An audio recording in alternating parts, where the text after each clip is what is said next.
Bien, bonjour tout le monde. Il est déjà midi 5, donc je suis ravie de vous voir aujourd'hui à notre webinaire 05 PEF, donc notre midi conférence qui aujourd'hui portera sur l'équité en santé mentale, soit bâtir des bases solides et combler le manque de données en petite enfance francophone. Pour mobiliser les connaissances acquises dans le cadre de certains des projets de la PCO, amorcer des discussions avec vous sur l'importance de soutenir la santé mentale en petite enfance. Aujourd'hui, nous recevons nos partenaires chercheurs de la Société de recherche sociale et appliquée, la SRSA, qui partageront certaines données les plus récentes de l'IMDPE, présenteront un portrait actuel du développement des enfants en Ontario selon nos diverses initiatives. Avant de débuter la rencontre, on aimerait savoir un petit peu qui est présent dans la salle. Donc, si vous voulez, dans le chat, en même temps qu'on amorce les discussions, écrire peut-être votre nom, votre organisme et votre titre, qu'on puisse savoir un peu qui sont les gens. Si vous avez des questions aussi tout au long de la présentation, on vous invite à les mettre dans la boîte de discussion. On pourra y revenir à la fin de la présentation. Donc, sans plus tarder, je vais laisser la parole à nos chercheurs associés, donc la SRSA, pour se présenter et amorcer la présentation de ce webinaire aujourd'hui. Merci beaucoup, Jenny. Bienvenue à tous. Je m'appelle Geneviève Mack. Je suis associée principale supérieure de recherche à la SRSA. Je suis accompagnée aujourd'hui de mes collègues Mike, Michael, Amélie et Anne-Marie, si vous voulez faire un petit coucou. Aujourd'hui, c'est plutôt Mike et moi qui allons présenter ce qu'on veut présenter sur l'IMDPE, puis on va vous parler aussi de Cultivons l'avenir un petit peu, mais surtout du projet pilote sur la transition harmonieuse. Donc, sans plus tarder, on va passer à la seconde diapo. Merci, Mike. Donc, qui on est, juste pour ceux qui ne nous connaissent pas, on est un organisme sans but lucratif spécialisé en analyse de politique, recherche, évaluation. Notre but, c'est de développer, mettre à l'essai puis évaluer des initiatives un peu partout, toujours, un peu partout au pays, toujours dans l'esprit d'appuyer les décideurs avec des données probantes pour une meilleure prise de décision. Notre mission s'articule autour de deux grands axes. D'un côté, soutenir les décideurs, comme je viens de dire, et les intervenants, intervenantes pour identifier les politiques et les programmes qui améliorent le bien-être des gens, en particulier ceux qui sont en situation de vulnérabilité. Puis de l'autre côté, bien, ce qu'on cherche, c'est de rehausser les normes de preuves utilisées dans les politiques publiques pour que les décisions reposent sur des données fiables plutôt que sur des intuitions. Bon, ça fait 30 ans qu'on existe. On travaille sur des questions qui touchent de près la petite enfance, l'éducation, le développement communautaire, la santé et les politiques sociales au sens large. On travaille aussi avec des communautés, des organismes autochtones, inuits et des Premières Nations métisses. On a une présence pan-canadienne avec des bureaux à Ottawa et Vancouver et des équipes satellites là, dans presque toutes les provinces. En petite enfance, bon, que ce soit séparément ou en combinaison, ce sont des sujets qui nous tiennent à cœur avec la santé mentale. On travaille notamment sur des initiatives qui visent à améliorer les conditions de développement des jeunes enfants, à soutenir les familles, à éclairer les politiques publiques grâce à des données fiables et le développement de la main-d'œuvre en petite enfance. Depuis plusieurs années, on travaille avec la FCO. Ça doit faire à peu près comme peut-être 8, 9, 10 ans qu'on travaille avec la FCO comme organisation. Puis, on se penche là, vraiment là, cette fois-ci, là, dans les dernières années, en particulier sur la petite enfance et santé mentale. Donc, dans le cadre de la présentation qui porte aujourd'hui sur l'équité, les fondations solides et le manque de données, c'est clair que la SRSA, on se sentait comme avoir une place naturelle. La question des données en petite enfance revient constamment et encore plus dans le milieu minoritaire francophone. Donc, comment mieux documenter les besoins, comment s'assurer que les politiques qui soutiennent les enfants et les familles, ben, en fait, qui répondent à ceux qui en ont le plus besoin et comment suivre les progrès. Donc, c'est un petit peu le genre de défi qu'on a au quotidien, puis c'est un peu le sujet de la présentation. Et je passe la parole à Mike. Merci Geneviève. Donc, ça fait un bon bout justement qu'on travaille avec la PCO. On espère pour les 3 prochaines années aussi. En fait, je pense qu'il y a des bonnes nouvelles qui s'en viennent là-dessus. Puis, on est le partenaire d'évaluation pour le projet Cultivons l'avenir en particulier, parmi d'autres. C'est un projet qui est financé par l'Agence de santé publique du Canada à travers un fonds qui vise la promotion de la santé mentale. Puis dans le cadre de la petite enfance, justement, Geneviève a une citation qu'elle aime bien mentionner qui vient de la Commission de la santé mentale du Canada, qui décrit un peu la santé mentale en petite enfance, parce qu'on appelle ça souvent le développement socio-émotionnel, qui représente le développement de la capacité de l'enfant dès la naissance, à l'âge de 5 ans, jusqu'à l'âge de 5 ans, à bâtir des liens étroits et rassurants avec les adultes et d'autres enfants, et à expérimenter, gérer et exprimer une gamme complète d'émotions, le tout dans un cadre familial, communautaire et culturel. Donc, dans le domaine de la petite enfance, le terme santé mentale est vraiment équivalent au développement socio-émotionnel, qu'on privilège même davantage que promotion de la santé mentale pour cette population-là en particulier. Donc, vous allez entendre parler de développement socio-émotionnel beaucoup aujourd'hui, mais vraiment, c'est un synonyme de promotion de la santé mentale. Puis pour ce faire, le projet de Cultivons l'avenir a deux volets parallèles qui sont connectés. Le premier, c'est une formation dédiée au personnel éducateur en petite enfance sur le développement socio-émotionnel des enfants. Ça comprend de l'information sur les composantes, les déterminants de la santé mentale des enfants, les relations sécurisantes, et l'importance justement de ces relations-là, les comportements liés aux émotions, les facteurs de stress, une exploration des ressources offertes aussi en français dans leur propre communauté. Donc, il y a un aspect local aussi. Puis évidemment, les pratiques favorisant plutôt un bon développement socio-émotionnel. Puis dans un deuxième temps, le projet établit aussi ou a mis en œuvre plutôt un réseau provincial intersectoriel de promotion de la santé mentale en petite enfance. C'est beaucoup de mots, mais essentiellement la raison pour laquelle le volet 2 a été ajouté au projet Cultivons l'avenir, c'est parce que c'est largement reconnu que les enjeux relatifs à la santé mentale puis au bien-être général des jeunes enfants requièrent une approche holistique puis multisectorielle incluant des acteurs de divers secteurs. Puis l'approche fragmentée traditionnelle ou le travail en silo, si on veut, limite souvent les résultats espérés des actions en petite enfance. Puis souvent, ça peut alourdir des procédures qui engendrent des bris de service. Donc, ça fait en sorte que certaines familles et jeunes enfants tombent ou peuvent tomber dans les cracks. Donc, l'objectif du réseau est de renforcer les collaborations intersectorielles au niveau de la province entre les services éducatifs, les organismes communautaires, les institutions publiques et privées du domaine de la santé et de l'éducation dans le but de faciliter l'accès et d'accroître la diversité des programmes et des services de qualité offerts en français pour favoriser le bien-être des enfants et leur développement global.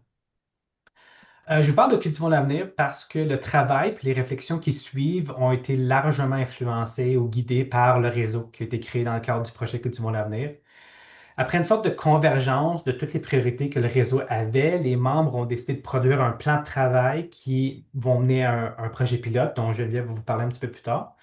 Puis les activités ont commencé par un état des lieux, des données disponibles en petite enfance, particulièrement avec une composante de développement socio-émotionnel, puis évidemment la langue. Une analyse des meilleures données disponibles dans le but de dresser un portrait de la situation actuelle de la petite enfance francophone en Ontario. Puis ultimement, une préparation d'un projet pilote, comme je viens de mentionner, qu'on va vous présenter un peu plus tard. Donc, une bonne place pour commencer, c'est la problématique qu'on essaie d'adresser. Donc, les compétences socio-émotionnelles, puis ici encore une fois, on parle de régulation des émotions, l'empathie, la capacité à établir des relations positives, puis à résoudre des conflits, sont reconnus comme des prédicteurs majeurs de la réussite scolaire et du bien-être dès la petite enfance. Puis en plus, on a plusieurs méta-analyses récentes qui démontrent que des interventions ciblant le développement socio-émotionnel dès la petite enfance ont des effets significatifs sur la performance scolaire, la santé mentale et les comportements sociaux des enfants un peu partout dans le monde et aussi a des effets à long terme. Mais malgré un lien éprouvé entre le développement socio-émotionnel puis le bien-être à court et long terme des enfants, euh, il y a très peu, c'est souvent négligé dans les politiques éducatives en petite enfance et dans les pratiques de préparation à l'école. Les petits francophones ont moins accès à des services de santé dans leur langue. Ils sont rares, puis quand ils existent, il y a des listes d'attente très longues, puis des ressources limitées, des fois qui dépendent même juste sur une personne dans un organisme. Puis quand cette personne le part, la capacité francophone quitte l'organisme aussi. Donc c'est très changeant. Puis pourtant, encore une fois, les études reconnaissent que la langue puis la communication générale sont centrales à l'efficacité des interventions en santé, puis plus particulièrement en santé mentale parce qu'elles sont au cœur de la relation thérapeutique, de la compréhension des besoins, puis du sentiment de sécurité du patient puis de la patiente. Quand un enfant ou sa famille ne peut pas s'exprimer dans sa langue maternelle, ça peut entraîner des erreurs de diagnostic, des retards dans les traitements ou une diminution de la qualité des soins reçus. Donc, c'est vraiment évidemment un enjeu important. Le manque de collaboration intersectorielle, on l'a déjà mentionné, soit en petite enfance, dans le secteur scolaire, en santé, services communautaires, dans la province, peut occasionner des bris de services importants. Autant pour les enfants ayant des besoins particuliers que pour les autres. Mais une transition scolaire harmonieuse, spécifiquement, là, pour prendre une de ces transitions-là, exige une planification concertée entre justement les familles, les centres éducatifs, l'école, puis peut-être même les services de santé et de la communauté s'ils sont utilisés. Puis une coordination comme ça permettrait de réduire les discontinuités vécues par l'enfant. Tu sais, c'est un moment stressant de changer d'environnement comme ça, changer de lieu, changer de routine, changer d'adulte référent. Puis ça permettrait de préserver un sentiment de sécurité et de continuité dans son développement. Puis, plusieurs acteurs de la petite enfance et du milieu scolaire ont mis en évidence la fragilité des mécanismes de collaboration intersectorielle qui ont à leur disposition, notamment en raison du manque de ressources disponibles, de leadership partagé, puis de dispositifs de communication efficaces et utiles. La situation de ces trois éléments-là, essentiellement, sont aggravés par un manque de données probantes qui permettent de cerner les besoins spécifiques des enfants francophones, tant au niveau individuel pour un dépistage précoce des besoins, qu'au niveau populationnel pour orienter la planification des services francophones, qui est évidemment importante et qui est problématique. Les vulnérabilités observées chez les jeunes enfants francophones ont des répercussions à long terme sur leur parcours éducatif, social puis économique. Juste à titre d'exemple, sur le plan éducatif puis économique, ça peut entraîner des difficultés d'apprentissage, une augmentation des besoins en services spécialisés une fois rendus à l'école, puis des retards scolaires. Sur le plan social, les enfants peuvent éprouver des difficultés à établir des relations interpersonnelles, à développer leur estime de soi et à maintenir une santé mentale florissante. Puis sur le plan économique, ces vulnérabilités-là peuvent se traduire par une utilisation accrue des services de santé et d'éducation, des redoublements scolaires, puis une intégration plus difficile au marché du travail. Le Conference Board du Canada, qui s'appelle maintenant, je pense, Signal 49, a fait une étude qui estime que les lacunes dans l'accès aux services de santé mentale pour les enfants coûtent au pays environ 4 milliards de dollars par année, puis un investissement précoce dans la santé mentale des enfants pourrait permettre des économies de 28 milliards de dollars par année. Donc vraiment, c'est pas négligeable. C'est donc essentiel de mettre en place des politiques publiques qui reconnaissent ces inégalités sociales de santé que les petits francophones vivent. Euh, le personnel éducateur en petite enfance joue un rôle central dans le développement socio-émotionnel des enfants et de la préparation des enfants à aller vers l'école. Puis leur capacité à observer, à soutenir, puis à documenter le développement socio-émotionnel des enfants constitue une ressource précieuse pour les écoles, mais seulement s'il y a des mécanismes de partage en place, puis évidemment qu'il y ait aussi une reconnaissance de l'expertise du personnel éducateur en petite enfance de la part du secteur scolaire, qui n'est pas toujours là. C'est important aussi que le personnel éducateur en petite enfance ait les ressources nécessaires pour apprendre et s'approprier les meilleures pratiques qui favorisent un développement socio-émotionnel sain, puis les outils nécessaires aussi pour systématiquement capter leur progrès puis détecter l'émergence de délais ou de besoins particuliers pour les enfants. D'où l'importance de la disponibilité de formation en français qui est sensible au contexte minoritaire tel que fait la FCO avec Cultivons l'avenir. Le réseau s'est donc tourné vers l'exploration de données pour brosser un portrait des capacités socio-émotionnelles des petits francophones et voir s'il y avait des changements dans les dernières années, puis dresser un état des lieux en santé mentale en petite enfance francophone et on le pensait un point de départ important pour toute demande de financement futur et élaboration d'un projet. Donc, savoir où est-ce qu'on en est pour savoir où est-ce qu'on s'en va. Mais par contre, la conclusion de ce scan pour les données disponibles, on s'est rendu compte rapidement qu'on doit se rabattre sur les données recueillies à l'école afin de déterminer la situation en petite enfance. Donc, juste le simple fait qu'un secteur doit remédier à utiliser des données d'un autre secteur pour savoir comment il performe en dit beaucoup sur l'état des données en petite enfance. Il n'y en a pas beaucoup. Euh, Certainement pas avec un bon contenu de langue puis, qui parle de santé mentale ou de développement socio-émotionnel. Les données disponibles étaient soit trop locales, comme un ou quelques centres utilisant un outil de mesure de développement socio-émotionnel, ou des plus gros sondages ou des plus grosses bases de données qui manquaient de composantes sur le développement socio-émotionnel ou manquaient carrément des composantes linguistiques qui sont évidemment importantes pour notre population particulière. Donc, en bout de ligne, les meilleures données disponibles sont celles de l'IMDPE, dont on aimerait vous parler un petit peu aujourd'hui, donc l'instrument de mesure du développement de la petite enfance. Ça a été développé par l'Université de McMaster en 99 en collaboration avec des spécialistes du développement de l'enfant, des enseignants puis des éducateurs de services de garde. Il est typiquement administré en maternelle, jardin, habituellement en mars avant l'entrée en première année. Donc déjà, 1 an et demi après que l'enfant ait quitté le centre éducatif. Donc c'est un peu loin si le but est effectivement de déterminer les capacités socio-émotionnelles des petits-enfants à la rentrée scolaire, puis encore moins si on veut savoir comment ils performent pas performent, c'est pas le bon terme, mais je veux dire comment ils se portent pendant leur parcours en petite enfance. C'est un outil populationnel avant tout et non un outil individuel. Il y a une centaine de questions concernant 5 domaines du développement auxquels euh, l'enseignant répond. Donc, c'est fait purement par l'enseignant, il n'y a pas rien administré à l'enfant ou aux parents. Puis les domaines incluent la santé physique et le bien-être, les compétences sociales, la maturité affective, le développement cognitif et langagier, puis des habiletés de communication et connaissances. On a tout d'abord essayé d'aller chercher des données avec des partenaires des conseils scolaires francophones, mais sans succès. On a dû aller directement au Centre Offord à l'Université de McMaster, puis on a dû payer pour accéder à des données agrégées. C'est-à-dire qu'on n'a pas de données individuelles, soit au niveau de l'enfant, mais je vais y revenir un petit peu plus tard. Les domaines sont subdivisés en 16 sous-domaines. Pour vous donner une idée, pour vous donner une saveur plutôt des sous-domaines, et parce qu'on est particulièrement intéressé au développement socio-émotionnel, on peut voir que les compétences sociales incluent les habiletés sociales globales, le sens des responsabilités et de respect, habitudes de travail, intérêt. Puis en termes de maturité affective, ça comprend le comportement prosocial et entraide, manifestation de crainte et d'anxiété, comportement agressif, et hyperactivité et inattention. L'IMDPE est utilisé par plusieurs provinces et le Centre Offord revendique même qu'il y a environ 1,6 million d'enfants au Canada qui l'ont fait ou pour qui on a des données. Puis c'est aussi fait dans une trentaine de pays. Il y a des pratiques d'utilisation en place déjà, parce que c'est un outil reconnu. Puis il y a des mesures éprouvées. Donc, essentiellement, les enfants reçoivent un score dans chaque domaine de leur développement et ensuite la moyenne des scores des enfants rapportés au niveau d'un groupe défini, soit une classe, une école ou un conseil scolaire.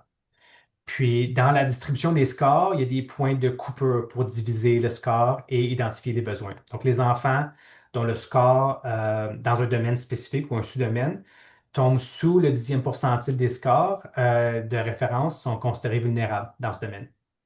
Puis, c'est la mesure principale utilisée dans l'analyse premièrement, que le Centre Offord suggère et qu'on utilise aussi parce on s'est fié sur leur expertise.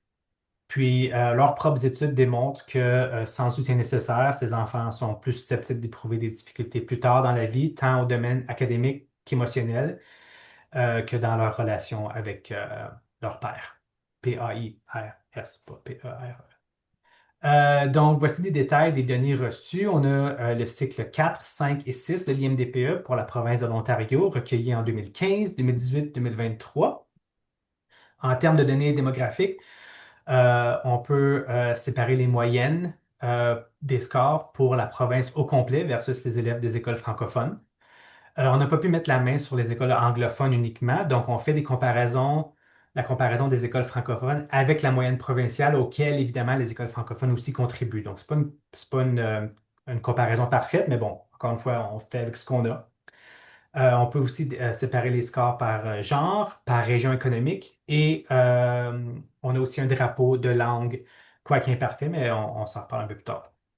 Pour les scores, on a le taux d'enfants qui tombe sous le 10e pourcentile des scores, soit les enfants jugés vulnérables dans chaque domaine et sous-domaine. Je commence donc par vous présenter la proportion d'enfants vulnérables dans au moins un domaine à l'échelle provinciale. Donc, un ou plus de domaines, des 5 domaines majeurs. Donc, ici, on voit les 3 barres, chacune représentant un cycle de l'IMDPE. Puis c'est la moyenne d'enfants vulnérables dans au moins un des domaines de la province. Puis juste ici à côté, on voit la même chose, mais du côté des écoles francophones seulement.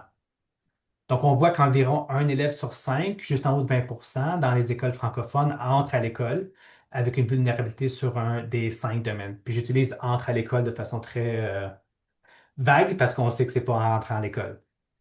La moyenne provinciale est un peu plus élevée, donc un élève sur trois, à peu près 31 est dans la même situation, mais malgré le fait que la moyenne d'enfants francophones vulnérables à l'entrée scolaire est moins élevée que dans le reste de la province, ne veut pas dire que notre travail est fini, mais que tu sais, un enfant sur cinq, ça demeure assez important. Donc, on a du travail à faire, justement.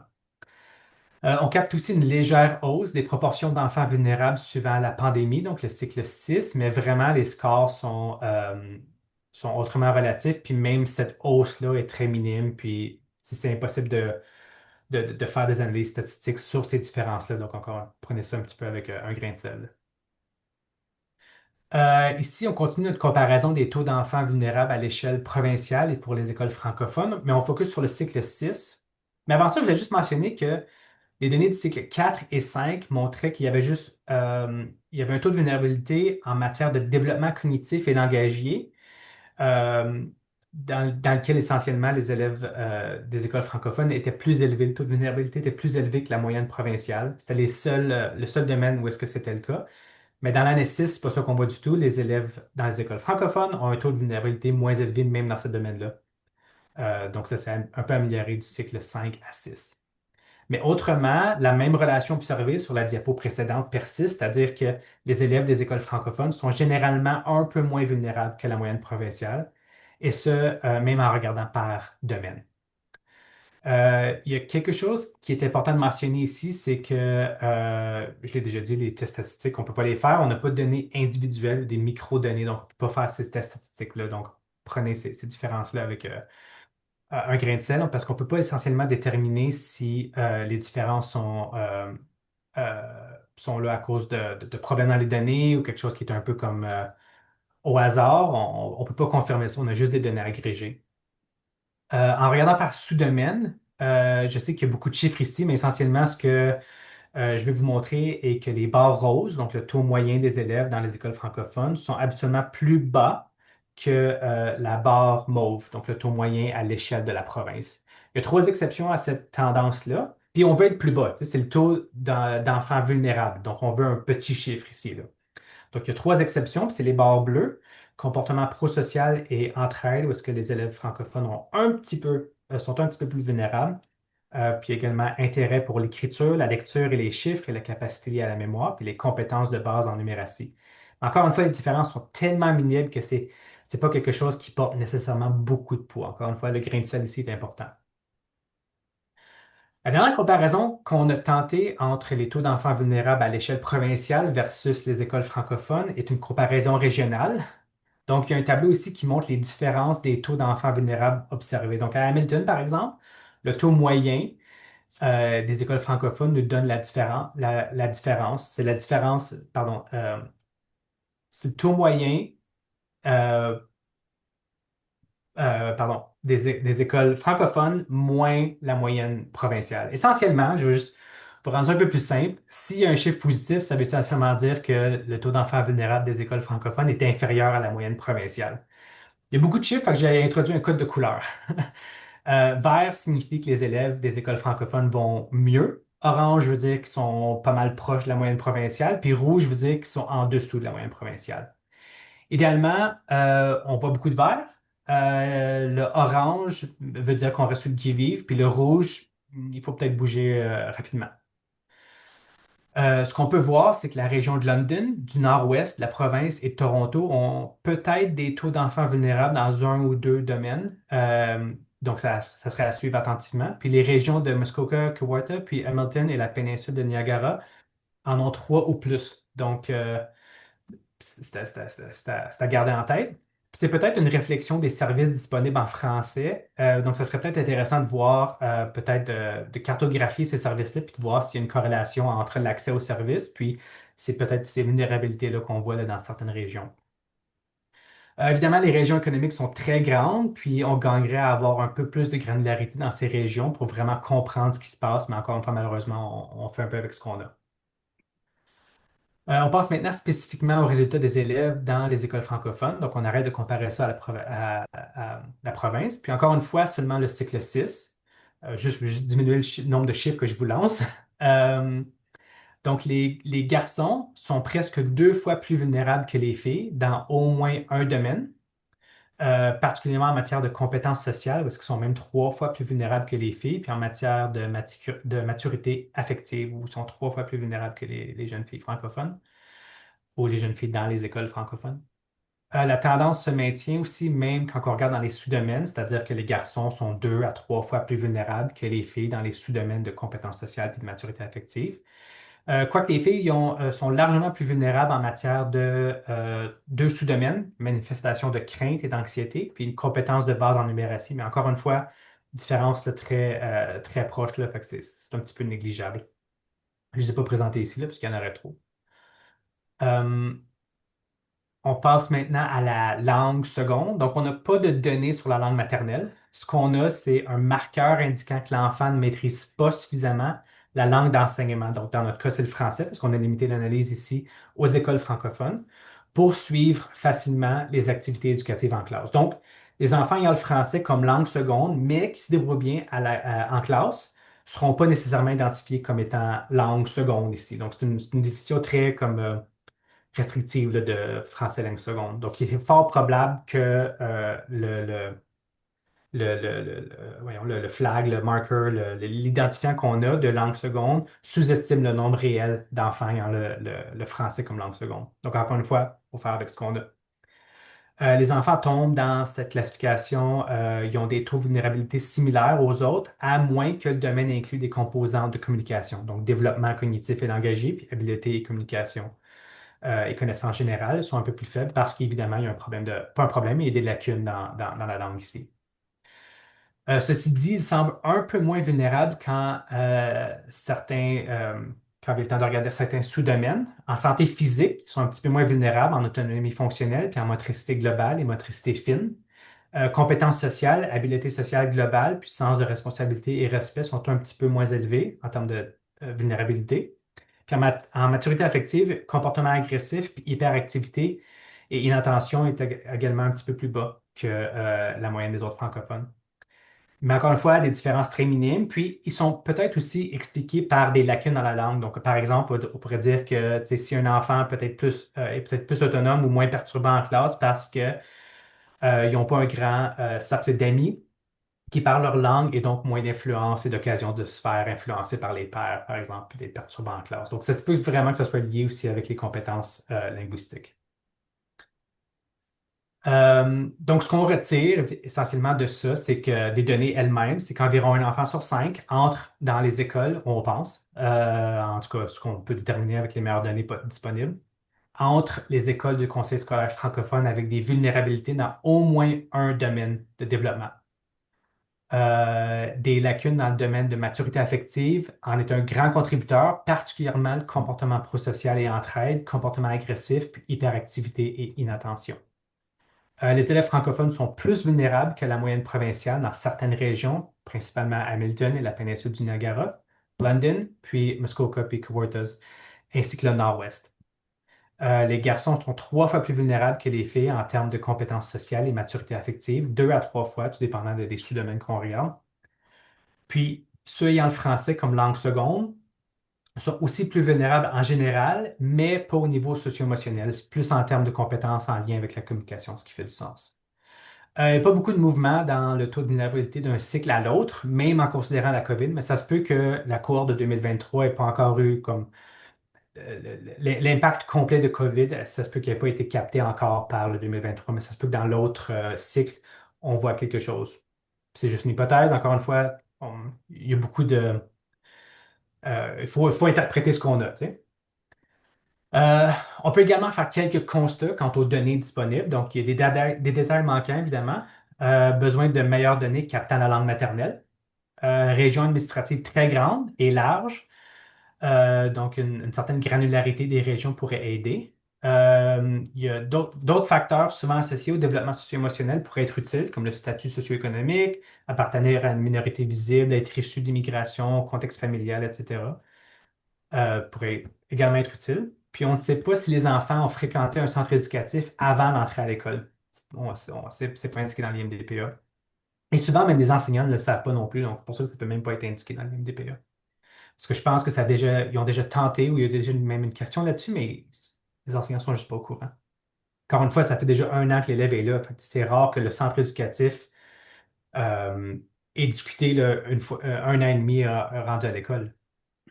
En termes de lacunes de l'IMDPE, c'est déjà 1 an après l'entrée scolaire. C'est pas un outil utilisé en petite enfance, donc 0 à 4 ans. L'alignement avec les objectifs des centres éducatifs n'est pas excellent, précisément à cause de ça. Puis l'IMDPE veut capter les attitudes qu'un enfant se dirigeant vers la première année devrait avoir et non les habiletés qu'il devrait avoir à 4 ans lors de leur première entrée à l'école. Donc, le manque de données en petite enfance et l'IMDPE, quoique mieux que rien, n'est pas adapté aux réalités du secteur de la petite enfance. Enfin, pour renforcer l'équité en promotion de la santé mentale en petite enfance, plusieurs actions sont recommandées. Donc, en gros, on a besoin de savoir ce qui se passe réellement pour les enfants francophones au moment où ils entrent à l'école. Pour l'instant, les données ne permettent pas ça. En ce moment, chaque secteur travaille un peu dans son coin. Ça crée des bris de service, puis les familles se trouvent souvent à répéter les mêmes histoires à plusieurs intervenants. Donc, on demande que le secteur travaille plus ensemble de façon coordonnée pour que l'enfant soit soutenu de manière continue, peu importe où il est. Les enfants francophones ont très peu d'accès à des services de santé mentale dans leur langue. Puis quand ces services existent, ils sont débordés. Mais la langue, c'est primordial pour bien s'exprimer puis se sentir compris. Donc, on demande de développer et de financer des services en français, surtout là où ils sont presque absents pour éviter que les enfants et leurs familles restent sur des listes d'attente. Quatrième point, c'est qu'on a besoin d'initiatives qui permettent de suivre les enfants sur plusieurs années, pas seulement au moment où un outil comme l'IMDPE est rempli. Ça permettrait de voir si les interventions fonctionnent, si la situation s'améliore ou empire, et comment ajuster les pratiques en fonction des données. Finalement, les outils qui mesurent le développement de l'enfant, dont le développement socio-émotionnel, donnent des informations très utiles qui devraient être intégrées dans les décisions pour que les services reflètent vraiment les besoins des enfants dans les régions où ils en ont besoin. Pas seulement les perceptions puis les contraintes économiques ou administratives. Donc, essentiellement, on ne peut pas améliorer ce qu'on ne mesure pas. Il faut des données par langue. Un enfant ne devrait pas changer de service et repartir à zéro. Il faut collaborer entre secteurs. Pour bien soutenir un enfant francophone, il faut des services, vous l'aurez deviné, en français. On doit suivre les enfants dans le temps pour voir ce qui fonctionne vraiment et investir dans ce qui fonctionne vraiment. Puis, les outils de développement doivent servir à planifier les services et pas rester dans un tiroir. Donc, de toute évidence, on ne prétend pas avoir une solution pour tout ça, mais compte tenu de la constitution du réseau, il tenait à tenter quelque chose pour améliorer au moins à quelques-unes de ces lacunes, et ce sera fait via un projet pilote mené par la FCO, appuyé par la SRSA et guidé ultimement par le réseau lui-même. Puis je vais laisser Geneviève nous le présenter. Merci, Mike. Donc voilà, c'est ça, on ne s'est pas assis sur ces constats-là. Avec Jenny et la PCO, on a rédigé une demande de financement, en fait, pour essayer de répondre à tout ça. À tout ça, des enjeux dont Mike vient de parler. Donc, on a finalement obtenu du financement de la Commission nationale des parents francophones, mais aussi par le réseau d'intervenants et d'intervenantes en petite enfance francophone plus précisément, pour mettre sur pied le projet pilote qu'on a appelé Soutien du développement socio-émotionnel en petite enfance pour une transition scolaire harmonieuse, à défaut de nom plus catchy encore. Là. Donc ça, c'est comme notre nom, notre nom de projet en ce moment. Ça ne veut pas dire qu'il ne changera pas dans le temps. Donc, l'objectif, c'est évidemment de mieux outiller le personnel éducateur en petite enfance pour soutenir le développement socio-émotionnel des enfants.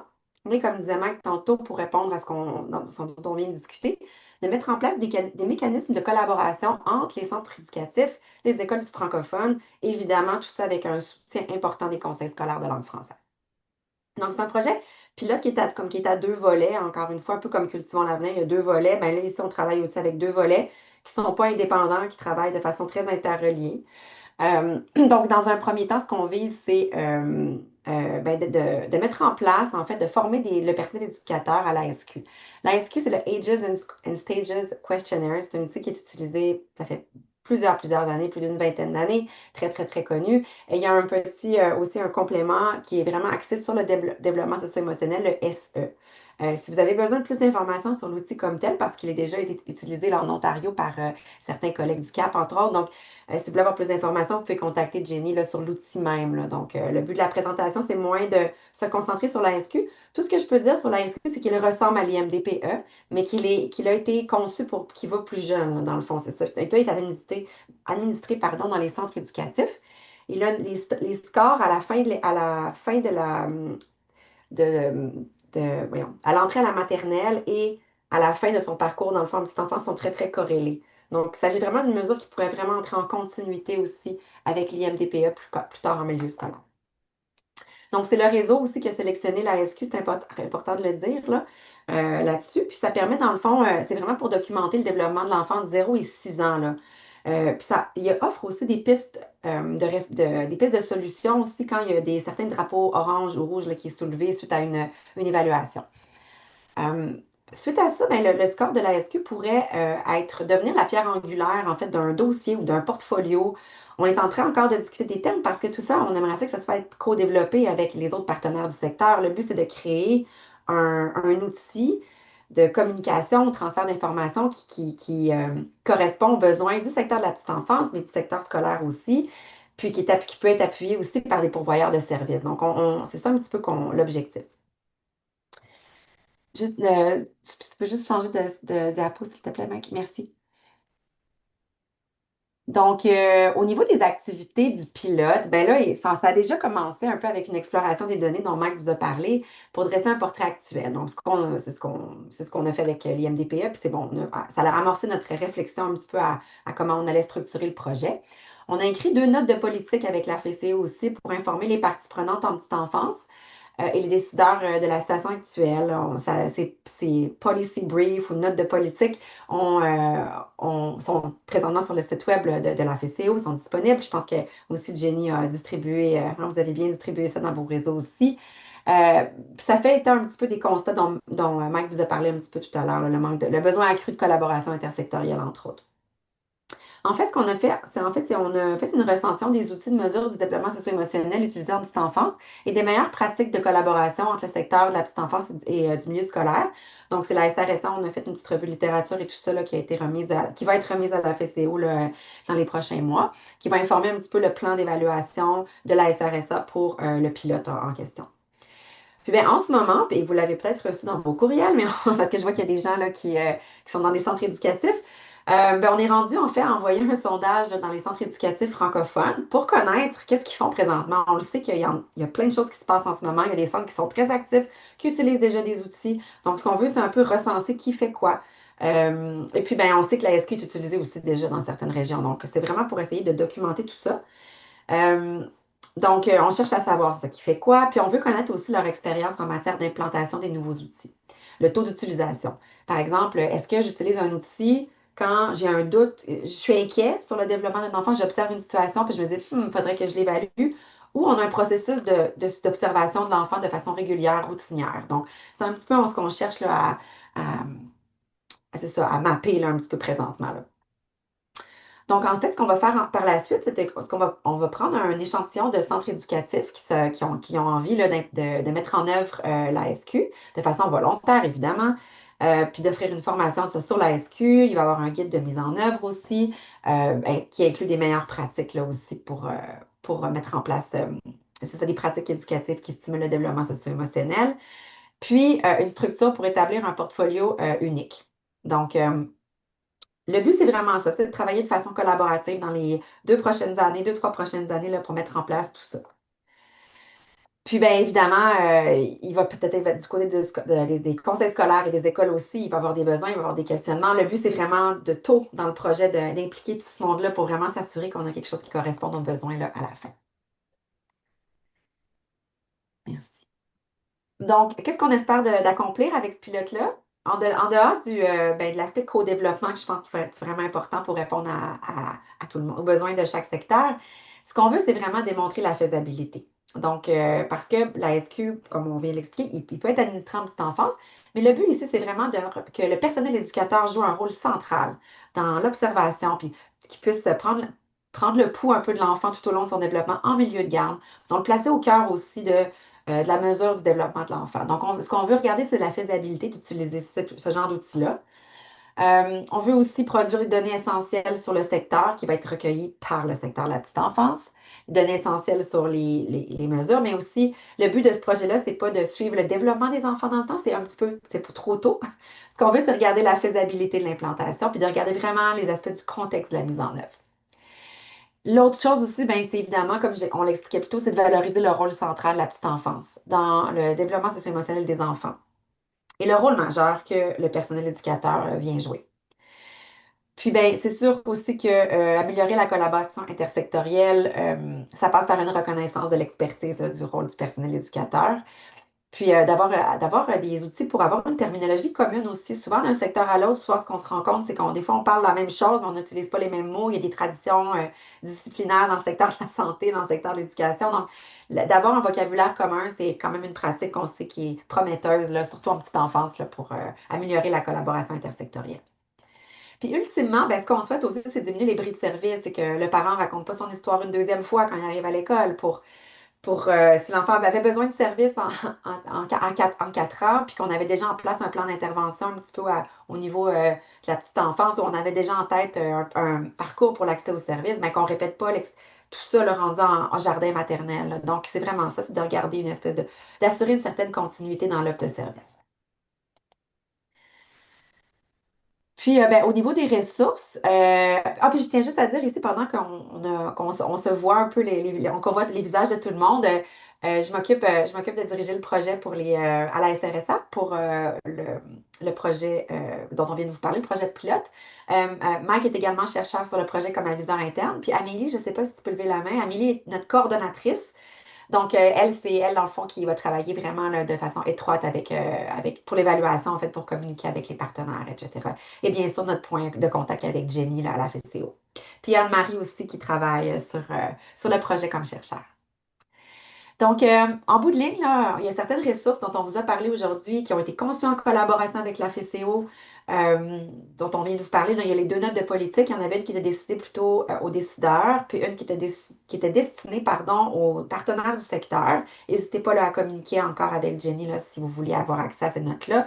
Ils sont sur le site web sinon. Nous avons produit aussi des fiches infographiques sur le travail du réseau et aussi sur les effets de Cultivons l'avenir, parce qu'il ne faut pas oublier que Cultivons l'avenir a vraiment, par le biais du réseau, a permis de générer toutes ces idées-là et tout ce projet-là. Donc, c'est assez bien de voir qu'un projet en génère un autre éventuellement. Donc, n'hésitez pas là, de vous documenter sur Cultivons l'avenir aussi. On arrive en 4e année du projet, comme de tantôt, on a des beaux résultats à vous présenter. Donc, on est vraiment, c'est ça. N'hésitez pas à nous contacter pour avoir plus d'informations. On Donc, va ça arrêter conclut. là parce que Ouais, on va arrêter là. donne Oui. la, si tu donnes la parole à des chercheurs, on n'arrêtera jamais. Il reste 12 minutes.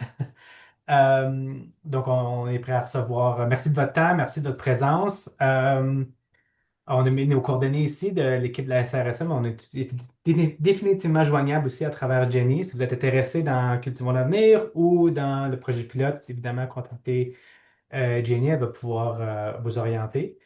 Donc, on aimerait juste avoir on va ouvrir la porte à tout commentaire, réaction, suggestion en lien avec les enjeux du secteur présenté, l'analyse, les MDPE ou le sujet en gros, là. Donc, merci beaucoup de votre attention.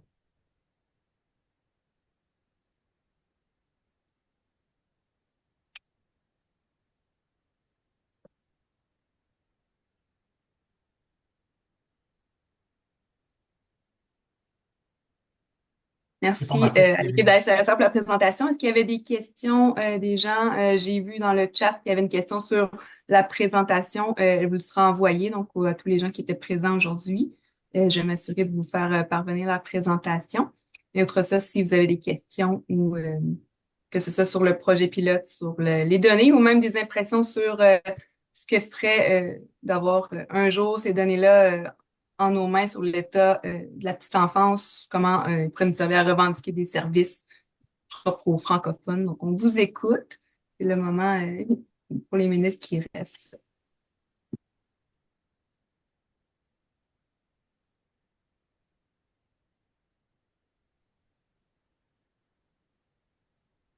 crois que vous avez été assez clair et concret avec toutes les données, mais n'hésitez pas si entre-temps certaines questions vous viennent, comme vous le disiez, vous pouvez communiquer avec moi. Vous aurez mon courriel parce que je vais vous envoyer la présentation d'ici la fin de la semaine. Donc, on reste disponible pour répondre à vos questions. Ça va nous faire plaisir. Donc, je vous remercie encore pour votre présence aujourd'hui à ce midi conférence. J'espère qu'on vous a mobilisé de certaines de nos connaissances et que vous partez avec un désir de soutenir l'équité en santé mentale. Si vous êtes un gestionnaire, fournisseur de services et vous n'avez pas complété le sondage dont Geneviève vous parlait, on vous invite à le remplir. Donc, merci pour votre présence. Bonne fin de dîner à tous et au plaisir de vous retrouver à notre webinaire.